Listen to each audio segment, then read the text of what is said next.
ইসলাম সাহেব আগে তারা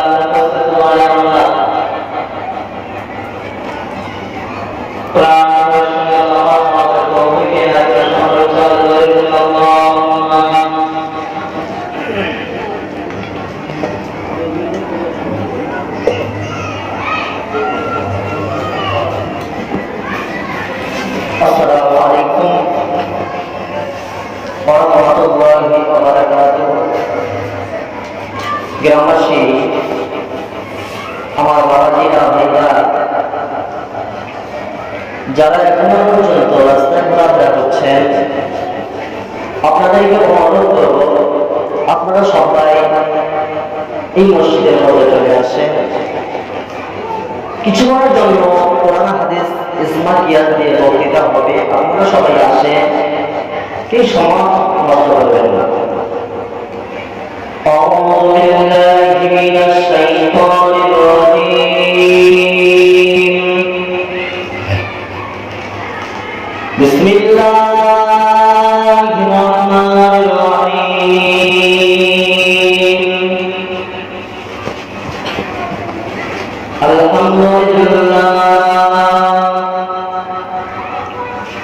الحمد لله نحمده ونستعينه ونستغفره ونؤمن به ونتوكل عليه ونعوذ بالله من شرور أنفسنا ومن سيئات أعمالنا. من يهده الله فلا مضل له ومن يضلله فلا هادي له. ونشهد أن لا إله إلا الله وحده لا شريك له. ونشهد أن سيدنا وحبيبنا وشفيعنا ومرسلنا ومولانا محمدا عبده ورسوله. وقال النبي صلى الله عليه وسلم ونبي رضي الله عنه قال قال رسول الله صلى الله عليه وسلم إن الله طيب لا يقبل إلا طيبا وإن الله أمر المؤمنين بما أمر به المرسلين. فقال تعالى يا أيها الرسول كلوا من طيبات ما رزقناكم ثم ذكر رسول يوتق الصفا شأسا يعرض يديه إلى السماء يا ربي يا ربي ومكانه ومشاءه ومرضاه أرضي بالهرم فليستهزأ بذلك رواه مسلم. وقال الله تعالى في كلام المجيد والفرقان الحميد. بسم الله الرحمن الرحيم. إن الذين قالوا ربنا الله ثم استقاموا تتنزل عليهم الملائكة ألا تخافوا ولا تحزنوا وأبشروا بالجنة التي كنتم توعدون. قال رسول الله صلى الله عليه وسلم وأبي هريرة رضي الله عنه قال قال رسول يا رسول الله صلى الله عليه وسلم من أعط الناس من حسن صوتي قال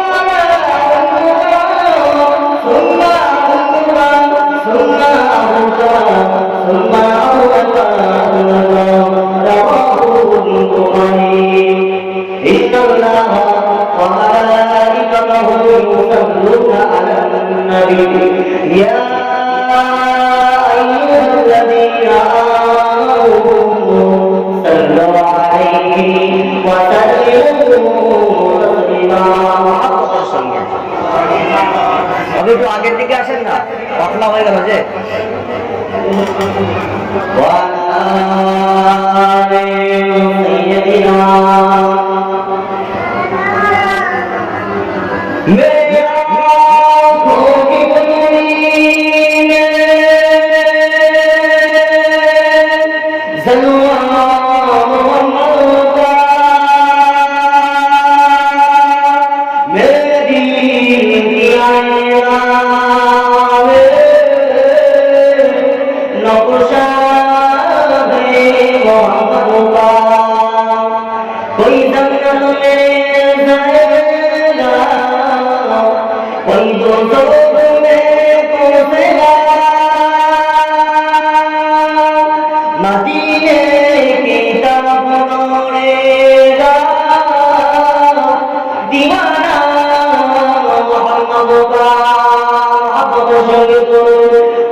ভক্তি দিয়ে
আমার দিনদার ইমানদার ভাইরা, নেককার আল্লাহওয়ালা বাবাজিরা, জওয়ান যুবকেরা, তরুণেরা, আমার মুরব্বিয়ান আব্বাজানেরা, পর্দার সিনা আমার আম্মাজান বোনেরা, যে আল্লাহ পাক আলামিন আজকে আমাকে এবং আপনাদেরকে গুনাহগার বান্দাদেরকে ছাঁটাই বাছাই করে নিয়ে আল্লাহর ঘর মসজিদে বসার মতন তৌফিক দান করেছেন।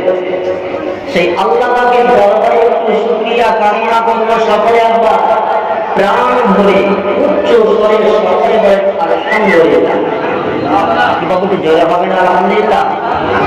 কারণ বিশ্ব নবী সরকারে আলম জনাবে মুহাম্মদুর রাসূলুল্লাহ সাল্লাল্লাহু আলাইহি ওয়াসাল্লাম জানিয়েছেন, যদি কোনো ব্যক্তি একবার মন দিয়ে অন্তর দিয়ে একবার সুবহানাল্লাহ পাঠ করে, আল্লাহু আকবার পাঠ করে, আমি রাসূলুল্লাহ জানিয়ে দিলাম ওই ব্যক্তির আমলনামায় 10টা করে নেকি দেওয়া হয়। জোরে বলেন। শুধু তাই নয়, আল্লাহ নবী বললেন তার কাছে থেকে 3 রকম অলসতা 70 মাইল দূরে চলে যায়। জোরে বলেন না সুবহানাল্লাহ। বাবু, আজকে আমরা যে দিনটা, যে রাতটা আজকে আমরা বসেছি, আরবি এ রাতটার নাম কি? যে 9 রবিউল আউয়াল। বর্তমান সমাজে আমাদের মতো মুসলমানের ঘরের ছেলেরা বাংলা মাস তারা ভালোভাবে বলতে পারে, ইংরেজি মাস ভালোভাবে বলতে পারে, যে আরবি মাস, যে বিশ্ব নবী সরকারে আলম জনাবে মুহাম্মদুর রাসূলুল্লাহ সাল্লাল্লাহু আলাইহি ওয়াসাল্লাম 12ই রবিউল আউয়াল সোমবার সবে সাদিকে মা আমিনার উদরে যিনি ভূমিষ্ঠ হয়েছে, কিন্তু বর্তমান সমাজের ছেলেরা জানে কি বাবু? অধিক ছেলেরা জানে না। কম বেশি ছেলেরা জানে, অধিক ঘরের ছেলেরা জানে না। আজকে যে মাসটা আমরা বসেছি 9ই রবিউল আউয়াল, যে বিশ্ব নবী সরকারে আলম জনাবে মুহাম্মদুর রাসূলুল্লাহ সকলে বলে সাল্লাল্লাহু আলাইহি ওয়াসাল্লাম এই ধারার উপরে তিনি এসেছিলেন। কেতাবের মধ্যে আমি দেখছিলাম হযরতে আম্মাজান আমিনা যখন তারা বয়স ছিল 5 থেকে 6 বছরের মধ্যে, আম্মাজান আমিনা মদিনার অপর নাম ছিল ইয়াসরিব।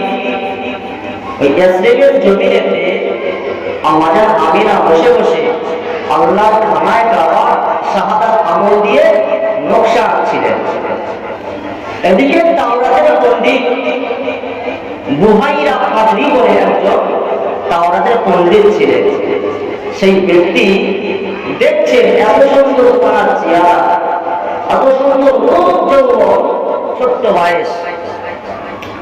তাওরাতের কেতাবের মধ্যে বুহাইরা পাদরি দেখতে পেলেন বিশ্বনবী আম্মা জান আমিনা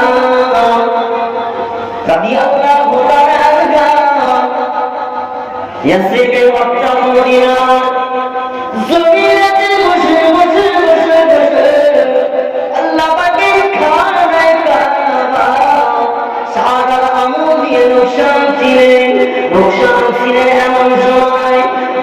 এমন সময় পাদ্রীরা কি করলেন, তাওরাতের জ্ঞানী মানুষটা কি করলেন, ওই মদিনার ইয়াসরিবের জমি দিয়ে করে হাঁটতে হাঁটতে হাঁটতে হাঁটতে আমিনার দিকে রওনা হয়ে গেলেন। তাওরাতের পণ্ডিত ব্যক্তিটা কি করলে, মদিনা অর্থাৎ ইয়াসরিবের জমিন দিয়ে হাঁটতে হাঁটতে হাঁটতে হাঁটতে যেখানে আম্মা জান আমিনা যে আল্লাহর খানায় কাবার নকশাটা তৈরি করছিলেন তার সম্মুখে হাজির হয়ে গেলেন।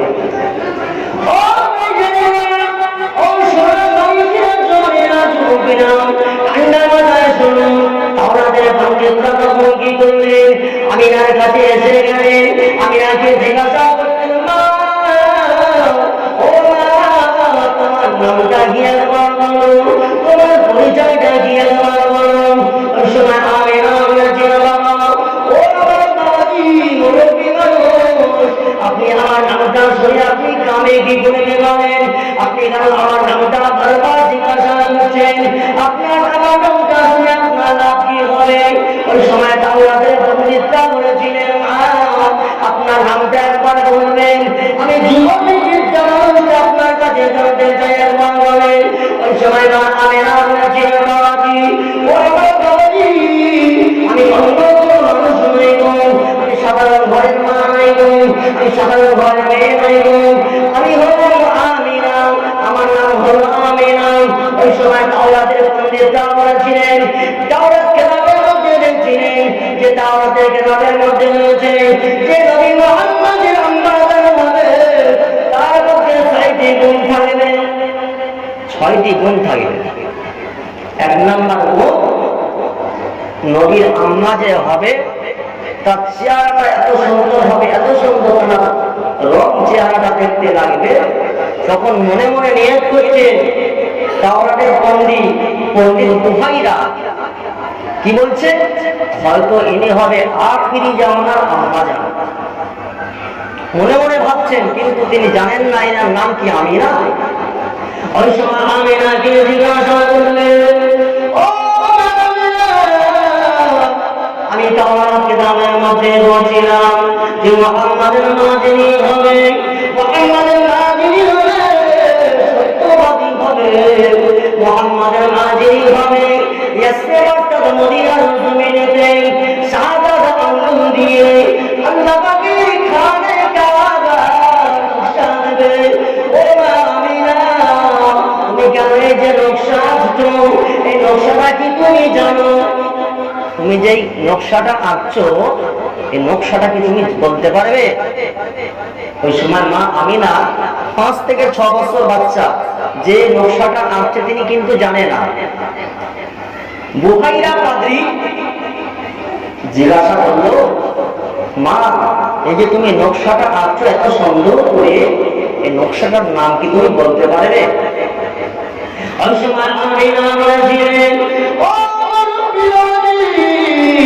আমার যখন মনে বড় কষ্ট হয়, আমার মনটা যখন ভালো লাগে না, ভালো লাগে না, আমার মনটা যখন কষ্ট হয়, আমি তখন কি করি, এই মদিনার পাতায় ইয়াসরিবের জমিনে বসে বসে বসে বসে আল্লাহ পাকের খানায় কাবার নকশাটা আমি আঁকি। যখন এই নকশাটা আমি যখন আঁকি, আমি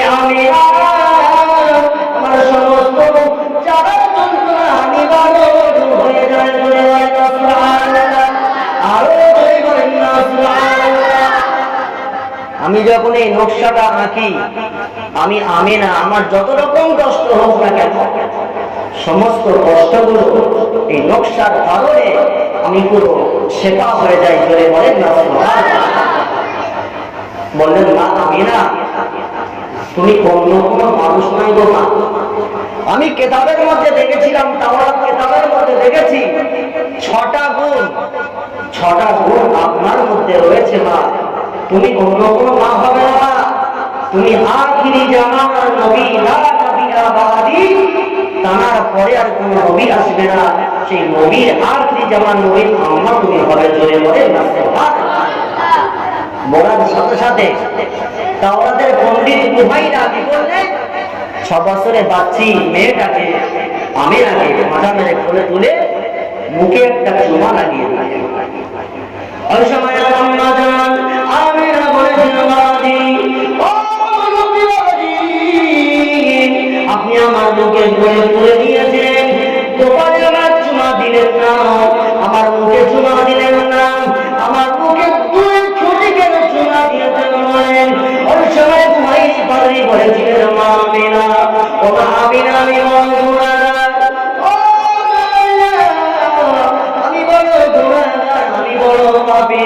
তোমার ঔরসে আখির জামানার নবী, নবী মুহাম্মদুর রাসূলুল্লাহ সাল্লাল্লাহু আলাইহি ওয়াসাল্লাম তোমার ঔরসে জন্মগ্রহণ করবে।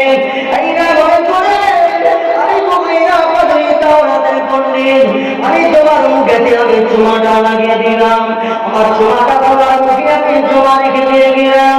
যখন তোমার ছেলে মুহাম্মদুর রাসূলুল্লাহ সাল্লাল্লাহু আলাইহি ওয়াসাল্লাম এই দাওয়াত তুমি যদি বসবে, আমি বুহাইরা পাদ্রীর এই চুমাটা তোমার মুখে আমি লাগিয়ে দিলাম, ওই চুমাটা তোমার সন্তানের গায়ে স্পর্শ করবে, স্পর্শ করার পরে আমি বুহাইরা পাদ্রী যদি জাহান্নামী হয়ে যায়, আমি বুহাইরা যদি দোজখবাসী হয়ে যায়, এই চুমার খাতিরে আমার আল্লাহ পাক আমার এই নবীর চুমা দেওয়ার ওসিলায় আমার আল্লাহ পাক আমাকে জান্নাত দান করতে পারেন। জোরে বলেন সুবহানাল্লাহ, আরো জোরে বলেন সুবহানাল্লাহ।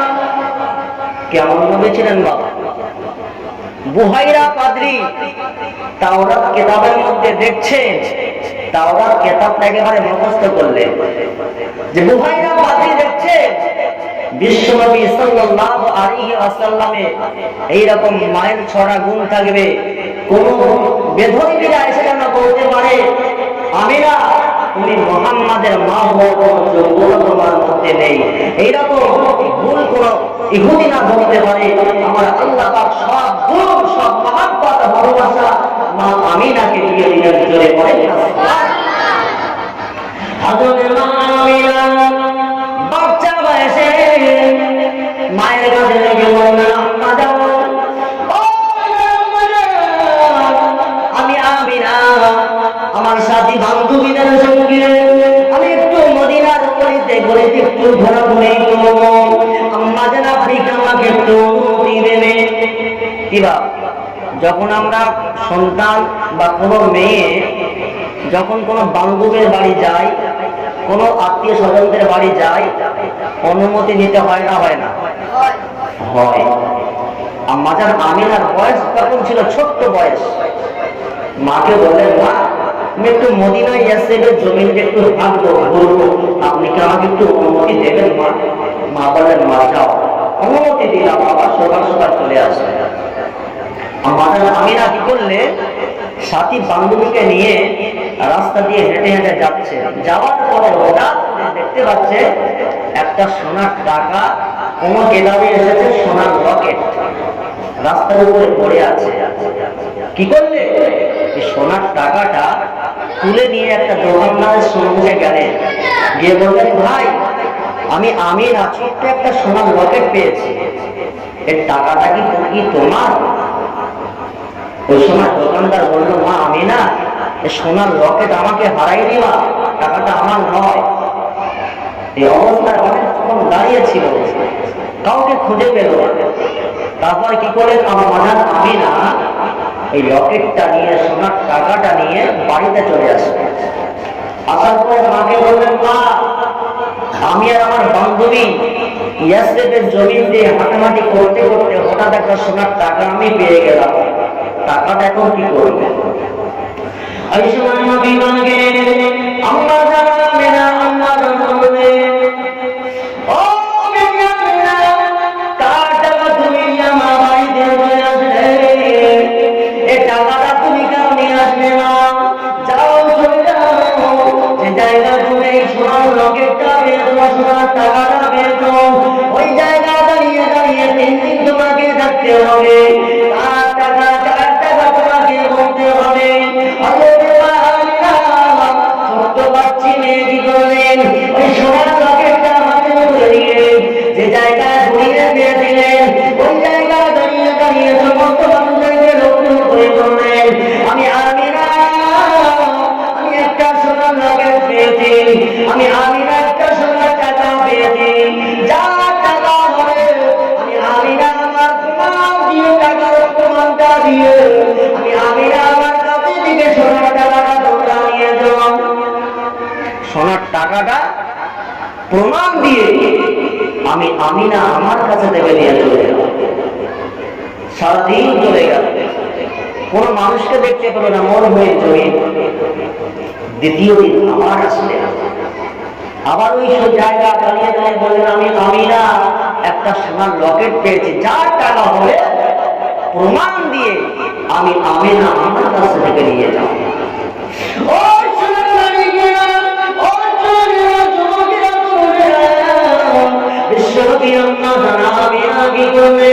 দ্বিতীয় দিন ওই জায়গায় দাঁড়িয়ে দাঁড়িয়ে বললেন, ও গ্রামবাসীরা, আমি আমিনা সোনার একটা মোহর পেয়েছি, সোনার একটা টাকা পেয়েছি।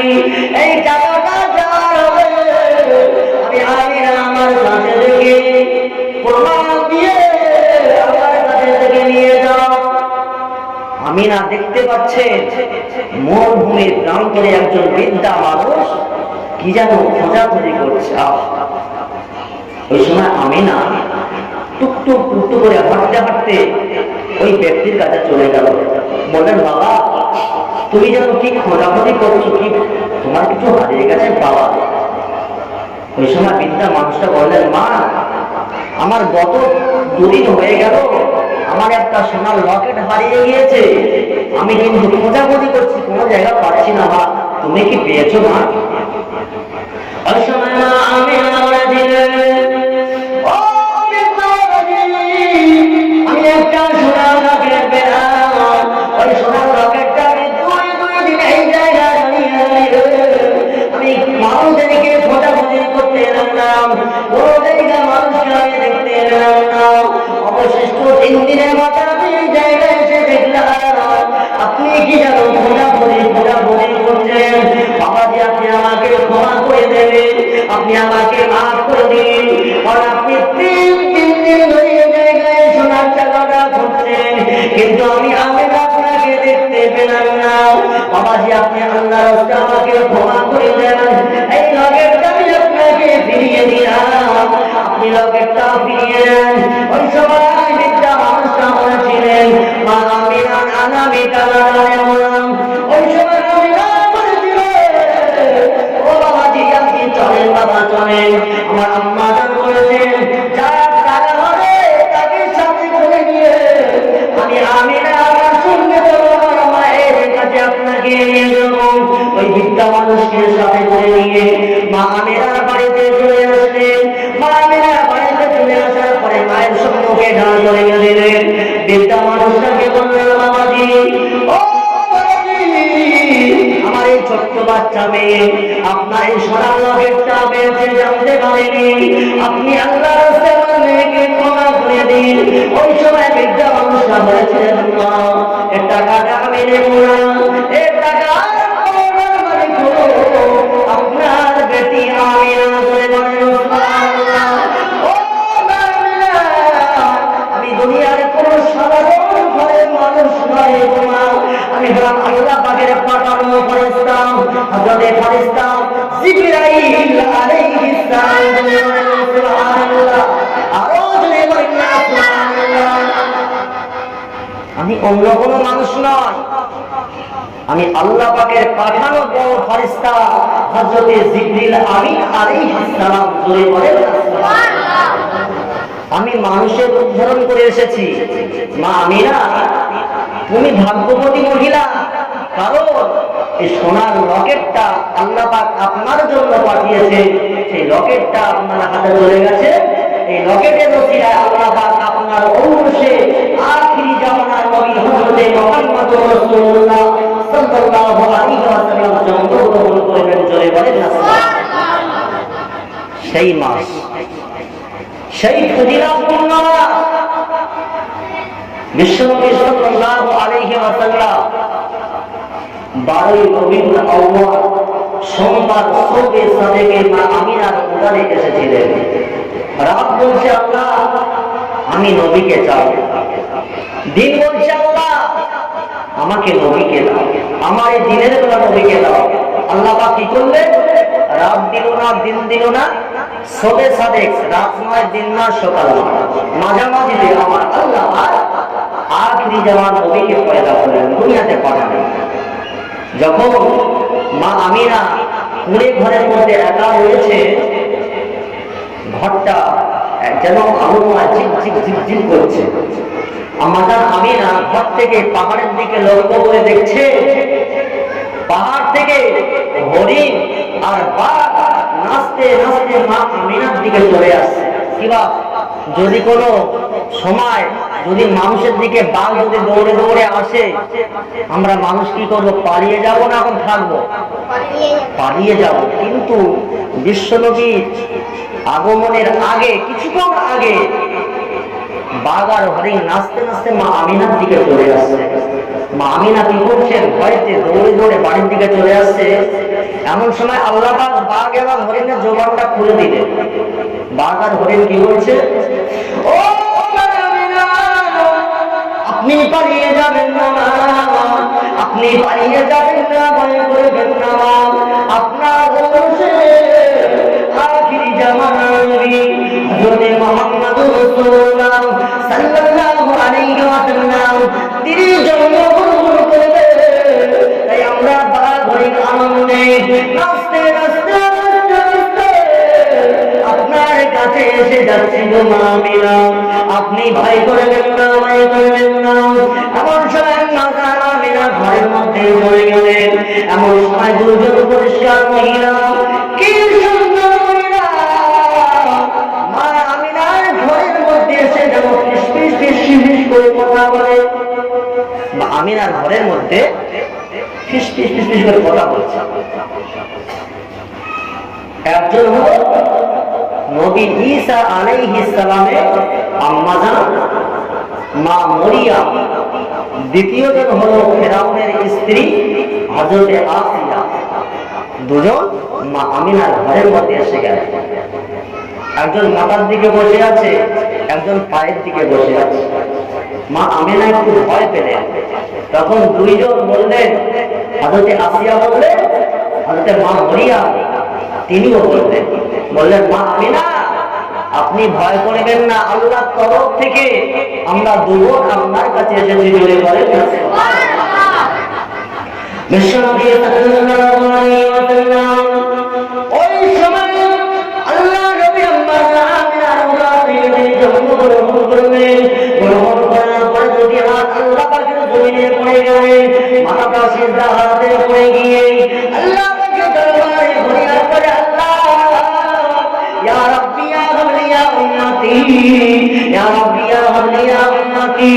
ও রব্বুল আলামিন, আল্লাহ আমার উম্মত উম্মতের উপায় কি হবে? আমার উম্মত উম্মতানি বড় গুনাহগার, আমার উম্মত উম্মতানি বড় খাতাগার। আল্লাহ আমার উম্মত উম্মতানির উপায় কি হবে? দুনিয়াতে ভূমিষ্ঠ হওয়ার সাথে সাথে সিজদা হাতে পড়ে গিয়ে আল্লাহর দরবারে ফরিয়াদ করে কাঁদিয়া, আল্লাহ আমার গুনাহগার উম্মত উম্মতানির উপায় কি হবে? যে আজকে আমরা গুনাহগার, নবীর উম্মত। আল্লাহ নবী বলেন, বাবা সাহাবীরা আমি রাসূলুল্লাহ জানিয়ে দিলাম, আখিরি জামানার নবীর উম্মতেরা, আমি নবী আমার উম্মতেরা দুনিয়ার জমিনে তারা বেশি বেশি করে আমি আল্লাহ রাসূল আমাকে মহব্বত করতে ভুলে যাবে। আমি আমাকে যারা মহাব্বত করবে না, পিয়ার করবে না, ভালোবাসবে না, খেদমত করবে না, কারণ যে ব্যক্তি দুনিয়ার জমিনেতে আমি রাসূল আমাকে মহাব্বত করলো, পিয়ার করলো, আহাদুকুম হাত্তা আকুনা আহাব্বা ইলাইহি মিন ওয়ালিদিহি ওয়া ওয়ালিদিহি ওয়ান নাসি আজমাইন। সন্তান সন্তানি অপেক্ষা, বিবি বাচ্চা অপেক্ষায় যে ব্যক্তি আমার নবীকে যে মহাব্বত না করতে পারলো, ভালোবাসতে পারলো, সে পরিচিত মুমিন মুসলমান বলে দাবি করতে পারে। হঠাৎ আমার নবী হযরতে উমরে ফারুককে জিজ্ঞাসা করলেন, বাবা উমর, তুমি আমাকে কতটা ভালোবাসো তো বলো তো বাবা। উমরে ফারুক বললেন, ইয়া রাসূলুল্লাহ, ইয়া হাবিবাল্লাহ, আমার জান অপেক্ষা আপনাকে বেশি ভালোবাসতে পারিনি। আল্লাহর নবী বললেন,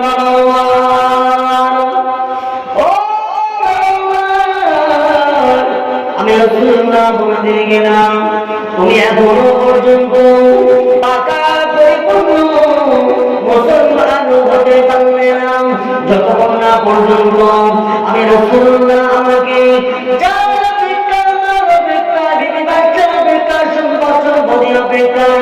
আমি রাসূলুল্লাহ আমাকে যতক্ষণ না মহব্বত করতে পারবেন, আমাকে যতক্ষণ না প্রেম করতে পারবেন, ততক্ষণ পর্যন্ত তোমরা পাকা মুসলমান বলে দাবি করতে পারবে না। কিছুক্ষণ পরে আমার নবী উমরকে জিজ্ঞাসা করলেন, বাবা উমর, ও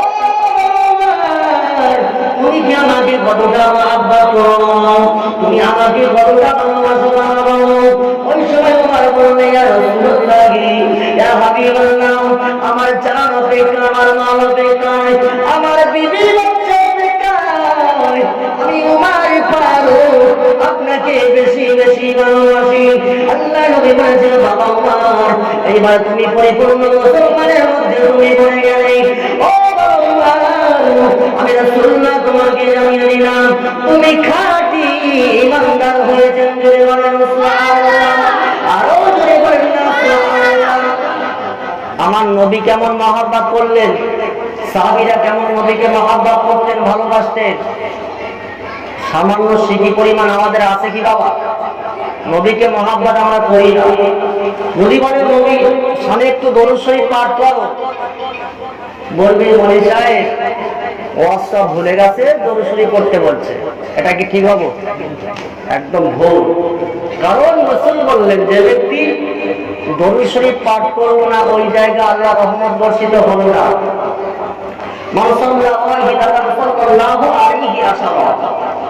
আল্লাহর নবী বললেন, যদি কোনো ব্যক্তি একবার দরুদ শরীফ পাঠ করে, তার আমলনামায় 10টা রহমত, 10টা নেকি ওই ব্যক্তির আমলনামায় আল্লাহ লিপিবদ্ধ করেন। জোরে বলেন সুবহানাল্লাহ। কিন্তু আমরা মুসলমান, নবী ভোলা হয়ে গেছে, আল্লাহ ভোলা হয়ে গেছে।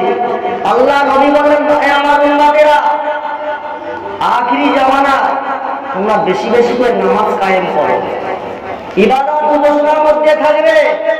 যখন আল্লাহ পাকের গজব নাযিল হবে, তখন তোমরা বেশি বেশি করে আল্লাহর ঘর মসজিদে নফল ইবাদত করবে। এখন আল্লাহর গজব আসছে না, আসে না বাবু? অসময় যে হারে আল্লাহর গজব হচ্ছে, আমরা বুঝতে পারি এটা গজব নাকি বন্যা না। এই সময় এরকম আল্লাহর গজব হয় না, কিন্তু আমাদের করণীয় কাজে আল্লাহ পাক অসন্তুষ্ট হয়ে যাচ্ছে। এই জন্য আল্লাহ পাক গজব দিয়ে মুসলমানদেরকে শিক্ষা দিচ্ছে, মুসলমান দেখো আমি আল্লাহ পাক কি না করতে পারি।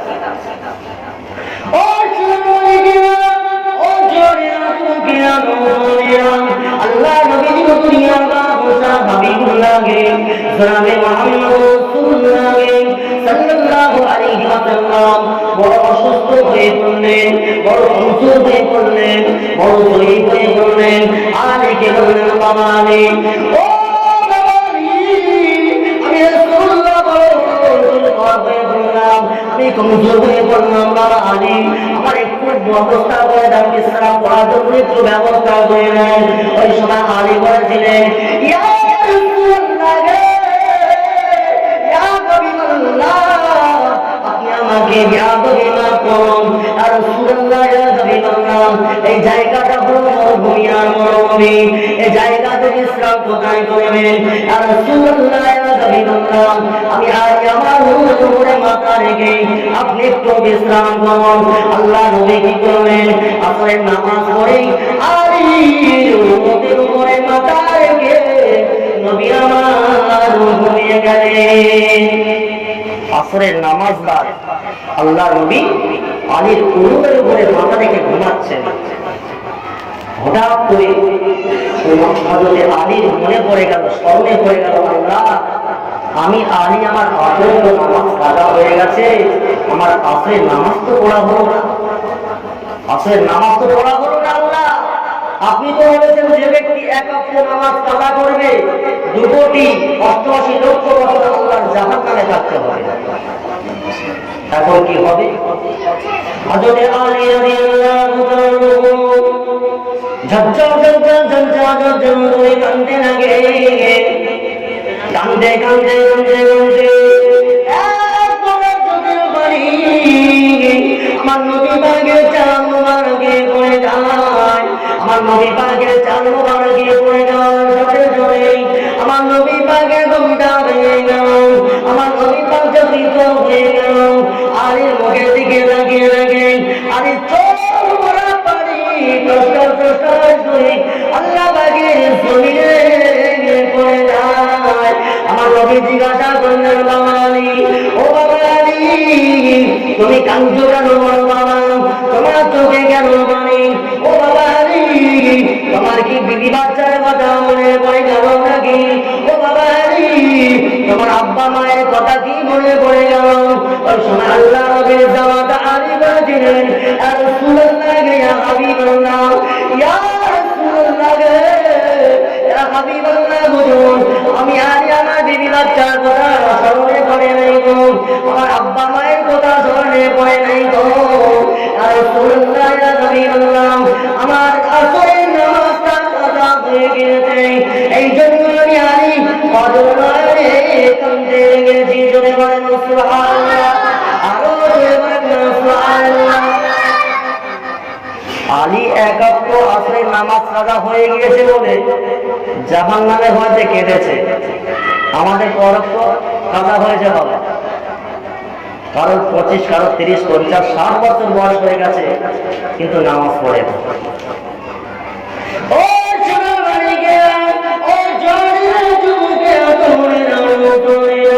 আমার ভূমি বাবাজিরা ঠান্ডা মাথায় শুনুন, হযরতে আলী যখন এই কথা যখন আমার নবীকে শোনালেন, আল্লাহ নবী বললেন, বাবা আলী, ও বাবা আলী, তুমি কেন আমার ডাকুনি কেন?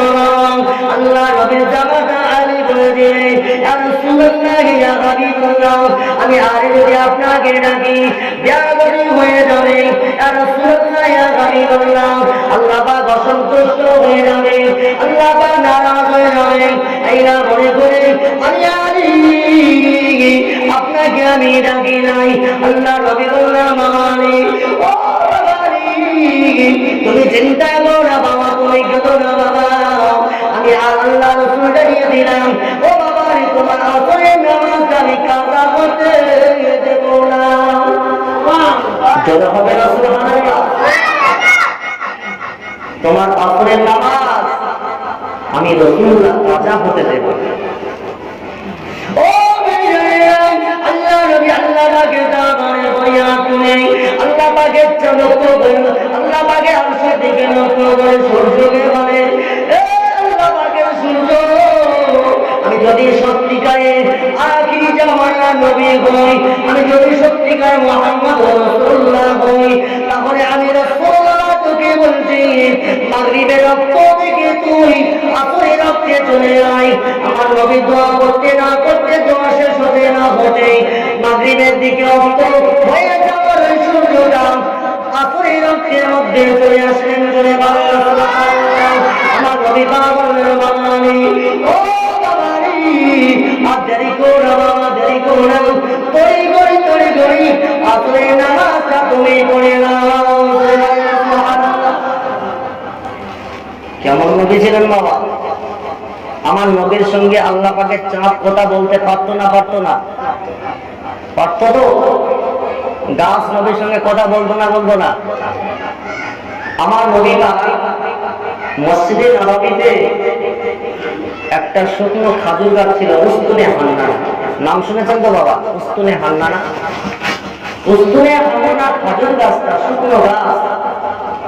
মসজিদ যখন সংস্কার করা হয়েছে, সৌন্দর্য করা হয়েছে, উস্তুনে হান্নানা খাজুর গাছের উপরে যে রাসূল পাক হেলান দিয়ে নামাজ পড়তে খুতবা দিতে, উস্তুনে হান্নানাটা মসজিদের সাইডে বার করে দিলেন। দেওয়ার পরে উস্তুনে হান্নানা এত কান্না কাঁদে, এত অনাদারি করে, চোখ দিয়ে সমস্ত শরীরটা, গাছটা একেবারে ভিজে যেত, কাঁদছে। রাসূল পাক বুঝতে পারতো না।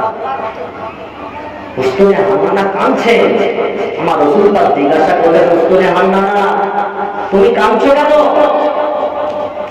ওই সময় উস্তুনে হান্নানা বলেছিলেন, ইয়া রাসূলুল্লাহ, ইয়া হাবিবাল্লাহ, আমি উস্তুনে হান্নানা, এই জন্য আমি কাঁদি। ইয়া রাসূলুল্লাহ, ইয়া হাবিবাল্লাহ, তখন উস্তুনে হান্নানা আমি যখন ছিলাম মসজিদে নববীর ভিতরে, আপনি আমার গায়ে হেলান দিয়ে আপনি খুতবা পড়াতেন। আজকে মসজিদটা সংস্কার হয়েছে, সৌন্দর্য হয়েছে, এই জন্য আপনি উস্তুনে হান্নানা আমাকে বার করে দিয়েছে। আমি উস্তুনে হান্নানা ফাঁকায় থাকবো না, আমি আলাদা থাকবো না, আমি রাসূলুল্লাহর সঙ্গে আমি থাকবো। উস্তুনে হান্নানা কান্না করে আল্লাহ নবী বললেন, উস্তুনে হান্নানা, ও উস্তুনে হান্নানা, আপনি ওই জায়গায় থাকেন, আপনি ওই জায়গায় থাকেন, আমি রাসূলুল্লাহ জানিয়ে দিলাম, আমি তোমার জন্য দোয়া করব। কাল কিয়ামতের দিনে, মুসিবতের দিনে আমি রাসূলুল্লাহ তোমাকে নিয়ে আল্লাহর জান্নাতে যাব। যদি বলেন সুবহানাল্লাহ। উস্তুনে হান্নানা কান্না কি বন্ধ হয়েছিল? হয়নি। কি বলছে? উস্তুনে হান্নানা বললেন, ইয়া রাসূলুল্লাহ, ইয়া হাবিবাল্লাহ, না, আমি উস্তুনে হান্নানা একা থাকবো না, আমি আপনার সঙ্গে থাকতে চাই। আল্লাহ নবী বললেন, বাবা উস্তুনে হান্নানা, ও বৃক্ষ উস্তুনে হান্নানা, আমি রাসূল বলছি, কথা দিলাম, আমি যখন রাসূল পাক ইন্তেকাল হয়ে যাব, তোমাকে না নিয়ে আমি রাসূল আল্লাহর জান্নাতে যাব না। জোরে বলেন সুবহানাল্লাহ। আল্লাহ নবী উস্তুনে হান্নানাকে বলেন, উস্তুনে হান্নানা, ও উস্তুনে হান্নানা, তুমি কেন না, তুমি পারি না, আমি আল্লাহর নবী সহ্য করতে পারবো না। ও উস্তুনে হান্নানা, তুমি এতটা কারা কাঁদছ, তোমার সমস্ত গাছটা ভিজে যায়, তোমার দেহটা ভিজে যায়, আমি রাসূলুল্লাহ সইতে পারি না। উস্তুনে হান্নানা, আমি কথা দিলাম, যখন আমি ইন্তেকাল হয়ে যাবার পরে আল্লাহ জান্নাতে যাব, আমি তোমাকে সাথে নিয়ে আমি রাসূলুল্লাহ আল্লাহর জান্নাতে যাব। উস্তুনে হান্নানা, আমি কথা দিলাম, আপনি এমন করে অনাদারি করো না, এমন করে কান্নাকাটি করো না, আমি রাসূলুল্লাহ জানিয়ে দিলাম, তোমাকে সাথে নিয়ে আল্লাহর জান্নাতে আমি যাব। কথা দিলাম, কথা দিলাম।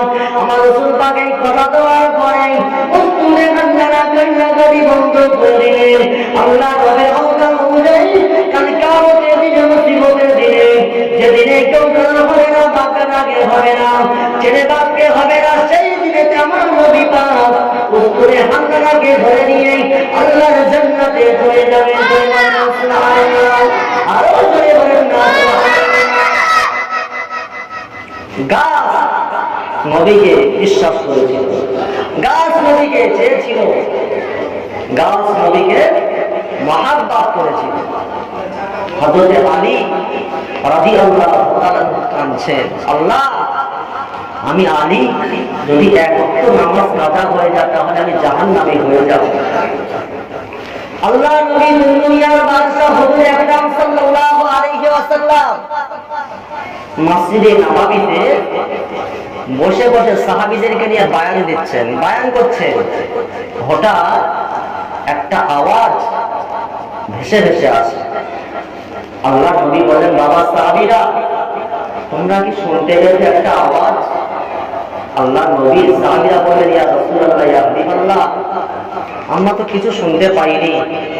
আল্লাহ নবী বলেন, এই মুহূর্তে জাহান্নামের মধ্যে একটা পাথর নিক্ষেপ, পাথর পড়ে গেছে।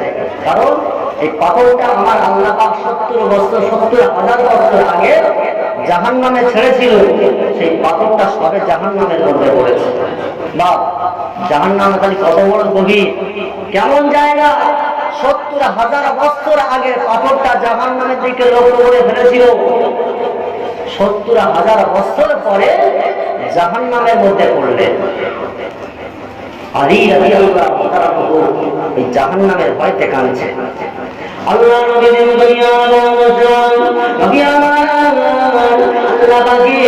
মসজিদে নববীতে বসে আছে। হঠাৎ আল্লাহ পাকের ফেরেশতা হযরত জিবরিল আলাইহিস সালাম আমার নবী পাকের সম্মুখে হাজির হয়ে গেলেন।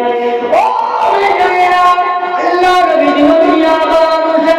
হাবিবুল্লাহ জনাবে মুহাম্মদ রাসূলুল্লাহ হযরত ফেরেশতা জিবরাইলের মুখের দিকে লক্ষ্য করে দেখেন আল্লাহ পাকের ফেরেশতা জিবরিল আমিন আলাইহিস সালামের চেহারাটা একেবারে কালো হয়ে গিয়েছে, চেহারাটা একেবারে সিয়া হয়ে গিয়েছে।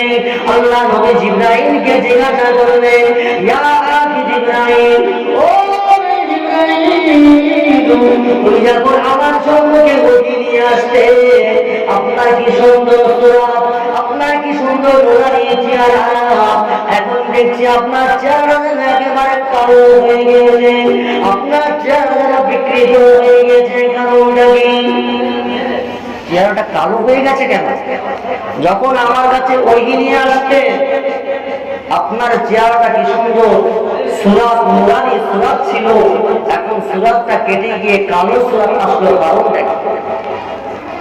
আল্লাহ নবীর সঙ্গে বললেন, ফেরেশতা জিবরাইল আলাইহিস সালাম বললেন, ইয়া রাসূলুল্লাহ, ইয়া হাবিবাল্লাহ, এই মুহূর্তে আপনাকে কঠিন আযাব জাহান্নাম থেকে আমি ফেরেশতা ঘুরে আসলাম। আল্লাহ পাকের জাহান্নাম থেকে আমি ঘুরে আসলাম। আল্লাহ পাকের জাহান্নামটা পরিদর্শন করলাম। আল্লাহ পাকের জাহান্নামটা এত কঠিন জায়গা, আল্লাহ জাহান্নামটা এত কষ্ট শক্ত জায়গা। আল্লাহ পাকের ফেরেশতা জিবরাইল আলাইহিস সালাম বললেন, ইয়া রাসূলুল্লাহ, ইয়া হাবিবাল্লাহ, আল্লাহ পাকের জাহান্নামের আগুন যদি 100 পরিমাণ যদি আগুন, আল্লাহ পাকের জাহান্নামের আগুন যদি এই পৃথিবীতে ছেড়ে দেওয়া হয়, এই পৃথিবীটা একেবারে ধ্বংস হয়ে যাবে, এই পৃথিবীটা পাথরে সরকার হয়ে যাবে। ইয়া রাসূলুল্লাহ, ইয়া হাবিবাল্লাহ, এই আযাব ও জাহান্নাম থেকে আমি ঘুরে আসলাম। এই জন্য আমার চেহারাটা কালো হয়ে গিয়েছে, আমার এই চেহারাটা বিকৃত হয়ে গিয়েছে। জাহান্নাম এমন একটা জায়গা, জিবরিল আলাইহিস সালাম জাহান্নামটা পরিদর্শন করলেন, করার পরে আমার নবী মসজিদুল নববীতে বসে আছে। জিবরিল আমিন আলাইহিস সালাম তাশরীফ নিয়ে সালাম দিচ্ছেন, আসসালামু আলাইকা ইয়া রাসূলুল্লাহ। যখন সালামটা দিলেন আমার নবী পাক ফেরেশতা জিবরাইলের মুখের দিকে তাকিয়ে দেখছেন যে সন্ধ্যার নুরানি সুরাতটা একেবারে কালো হয়ে গিয়েছে। আল্লাহ নবী বললেন, ভাই জিবরাইল, তোমার এরকম হলো কেন? বলেন, আমি আযাব ও জাহান্নাম থেকে ঘুরে আসলাম, এই জন্য আমার চেহারাটা এরকম বিকৃত হয়ে গিয়েছে, কালো হয়ে গিয়েছে। তাহলে ভাবো যে জাহান্নাম কেমন একটা জায়গা, যে আমরা সাধারণ মানুষ যদি জাহান্নামে যাই আমাদের কোনো চিহ্ন পাওয়া যাবে? যাবে না। আল্লাহ জিবরাইল আলাইহিস সালাম বললেন, ইয়া রাসূলুল্লাহ, ইয়া হাবিবাল্লাহ, ইয়া রাসূলুল্লাহ, ইয়া হাবিবাল্লাহ, জাহান্নামটা এমন জায়গা, এত কালো, এত কালো, জাহান্নামের মধ্যে যদি পাশাপাশি যদি কোনো মানুষ থাকে, পাশাপাশি মানুষদেরকে দেখতে পাওয়া যাবে না। পাশাপাশি থাকলে তাদেরও জাহান্নামের অন্ধকারে দেখতে পাওয়া যাবে না। ও সেই জাহান্নাম এমন একটা জায়গা, পাশাপাশি যদি কোনো মানুষ ওই জাহান্নামটা কিন্তু দেখতে পাবে না, মানুষদেরকে কারোর মুখ দেখতে পাবে না, ওই জাহান্নামের আগুনটা আমার আল্লাহ 70,000 বছর জ্বালিয়েছেন। ওই 70,000 বছর জ্বালিয়ে জাহান্নামের আগুনটা ছিল সাদা, জাহান্নামের আগুনটা আরো 1000 বছর জ্বালিয়েছিলেন। 1000 বছর জ্বালাবার পরে জাহান্নামের রংটা হলো না, আবার 1000 বছর ঘুরিয়েছিলেন, জাহান্নাম আবার 1000 বছর আগুনটা জ্বালিয়ে রংটা হয়ে গেল একেবারে কালো, একেবারে কালো হয়ে গিয়েছে। সেই কালো জাহান্নামে আল্লাহর বান্দারা উম্মাত-উম্মাতেরা পারবে কারা? যারা আল্লাহ ভালা হবে, নবী ভালা হবে, রাসূল ভালা হবে। আল্লাহ নবী বলেন যারা আমাকে মহব্বত করবে, ভালোবাসবে, প্যার করবে, আমি রাসূলুল্লাহ কথা দিলাম কালকে আমাদের দিনে মুসিবতের দিনে যেদিনে কেউ কারো হবে না, সেই দিনে আমি রাসূল তাদের জন্য সুপারিশ করব। যদি ওই ব্যক্তি দুনিয়াতে কোনো জায়গা বিপদে পড়ে, মুসিবতে পড়ে, আমার আল্লাহ পাক ফেরেশতা জিবরিল আমিন আলাইহিস সালামের ওসিলায় ওদেরকে বাঁচাবে। বলে বলেন না সুবহানাল্লাহ। আল্লাহ কালামুল্লাহ শরীফের মধ্যে রচনা করলেন, ইন্নাল্লাযীনা ক্বালু রাব্বুনাল্লাহু সুম্মা ইসতাকামু তাতানাজ্জালু আলাইহিমুল মালায়েকা আল্লা তাখাফু ওয়া লা তাহজানু ওয়া আবশিরু বিল জান্নাতিল্লাতী কুনতুম তুআদুন। আল্লাহ বাবা আমার বান্দা বান্দিরা, আমি রাসূল আমি আল্লাহ পাক জানিয়ে দিলাম যে আল্লাহ পাক আমি আল্লাহ পাক আমাকে যারা রব বলে স্বীকার করবে, আমাকে মাবুদ বলে স্বীকার করবে, আমাকে সৃষ্টিকর্তা হিসাবে স্বীকার করবে, তারা যদি বিপদে পড়ে যায়, মুসিবতে পড়ে যায়, আমি আল্লাহ পাক জানিয়ে দিলাম তাতানাজ্জালু আলাইহিমুল মালায়েকা, আমি আল্লাহ পাক ওই জায়গা আমার আল্লাহ পাকের মালায়েকা ফেরেশতাদেরকে পাঠিয়ে দিয়ে ওই সমস্ত আল্লাহ পাকের বান্দা বান্দীদেরকে সুপারিশ করার দায়িত্ব দিয়েছেন। জোরে বলেন সুবহানাল্লাহ, আরো জোরে বলেন সুবহানাল্লাহ। আল্লাহুম্মা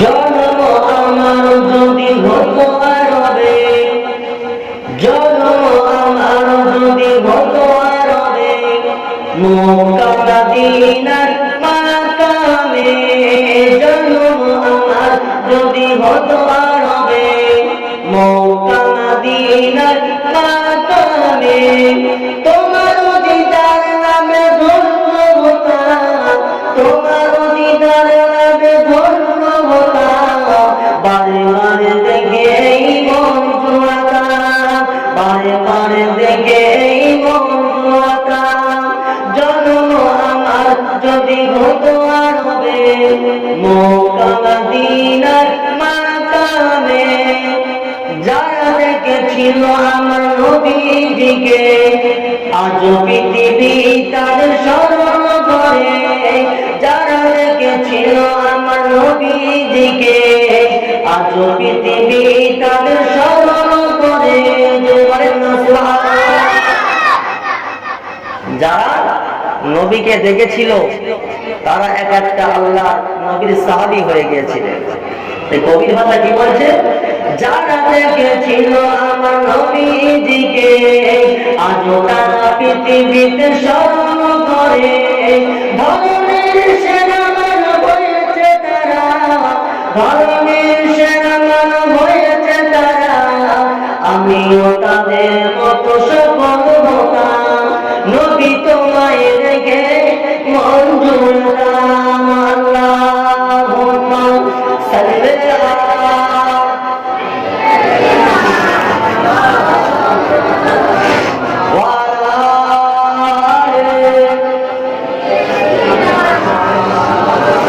বিশ্বনবী সাল্লাল্লাহু আলাইহি ওয়াসাল্লাম মা আমিনার উদরে জন্মগ্রহণ করলেন। মদিনার এমন একটা নিয়ম ছিল, যদি কোনো সন্তান পৃথিবীতে ভূমিষ্ঠ হতো তাদের কি করত?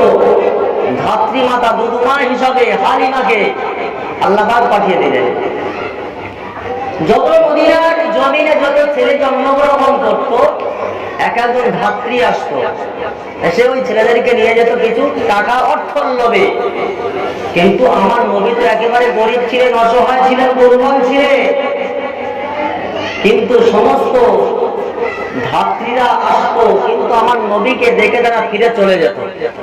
কারণ আমার নবী গরিব, আমার নবী অসহায়, আমার নবীর কাছে থেকে আত্মীয় বাপের কাছে থেকে বা মায়ের কাছে থেকে কিছু অর্থ নিতে পারবে না, এই না মনে করে আমার নবীকে কেউ নিতে আসছে না, দেখে আবার ফিরে চলে যাবে।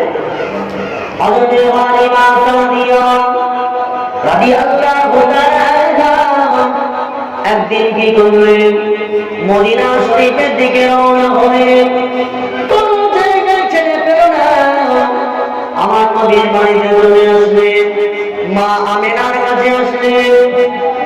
ও আমেনা, তোমার সন্তান, তোমার শিশু বেটাকে আমার কাছে কি দেবে?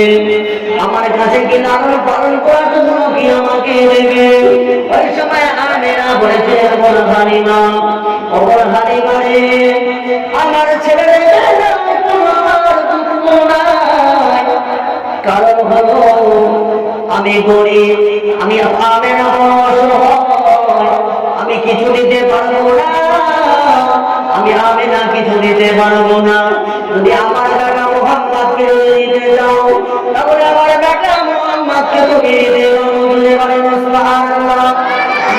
আমেনা যখন হালিমার হাতে শিশু নবী মুহাম্মদকে দিয়ে দিলেন, হালিমা সাদিয়া একটা দুর্বল শুকনো উট এনেছিল আমার নবীকে নিয়ে যাওয়ার জন্য। একেবারে জীর্ণ শুকনো উট নিয়ে আমার নবী পাকের বাড়িতে নিয়ে আসলেন। আসার পর দেখছে শুকনো উট, গায়ে কোনো চর্বিও ছিল না। যখন বিশ্বনবী সাল্লাল্লাহু আলাইহি ওয়াসাল্লামকে পিছনে বসিয়ে দিলেন, হালিমা সাদিয়ার সামনে বসলেন, ওই উট জমিন ছেড়ে উঠছে না। হযরত হালিমা সাদিয়া কি করলেন, ওই উটটির উপরে আঘাত করতে লাগলেন, চাবুক মারতে লাগলেন, কিন্তু দুর্বল উটনি জমিন ছেড়ে উঠছে না। কারণ অটোমেটিক আল্লাহ পাক উটনির জবানটা খুলে দিলেন। ও বললে, এ হালিমা, যদি তুমি আমাকে মেরে মেরে জায়গা মেরে গেল, কিন্তু আমি এইখান থেকে যাব না। কারণ বিশ্ব নবীকে যদি সামনে না বসিয়ে নিতে পারে, ততক্ষণ পর্যন্ত আমি এই জমিন থেকে উঠব না। চলে বলেন না সুবহানাল্লাহ, জোরে হবে না সুবহানাল্লাহ।